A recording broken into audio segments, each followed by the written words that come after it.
Yung istang oong kuna, Grisang. Pe makon shkon mawana we. Kung kale, binuan sa soskalo. Yung Vietnam oh, yan ang zonay, klama kuspe, kon gay chung pogo. Oh nga, amyan siri gloday. Kadiyan na yang ma ngusna. Ya ong kuna, shong na kon yugo.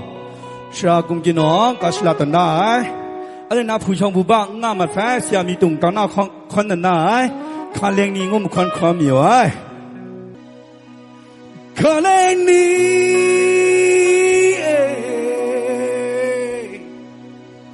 Kaleng ni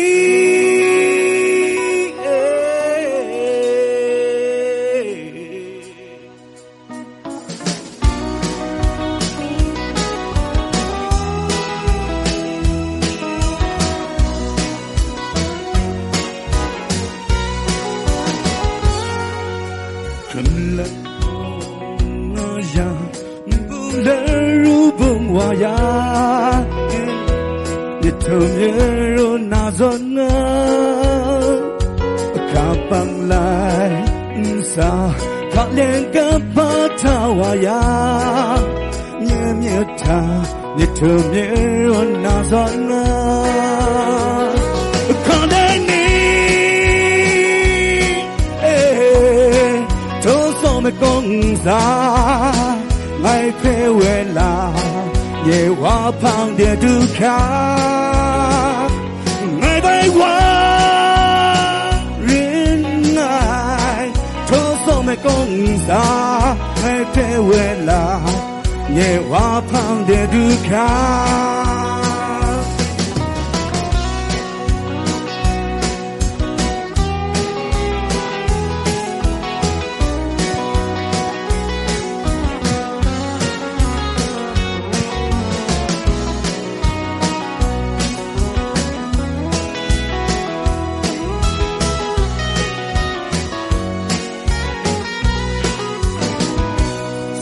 San không man đoa, xin đừng lo lo lại mà đoa.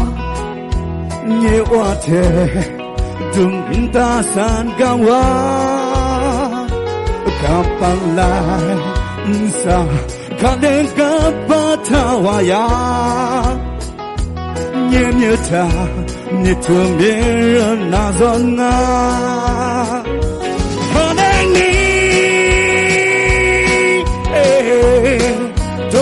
Me kong sa ngai phe we la ye wa phang de du kha ngai bai wa rin nai to so me kong sa ngai phe we la ye wa phang de du kha to ra khan ko na ye wa shaka anh sẽ na ya nhẹ miệt thảo mới biểu xem sa ai thô ra khát có na nhẹ wa shaka anh sẽ na ya nhẹ miệt thảo mới biểu xem sa ai khát đến đi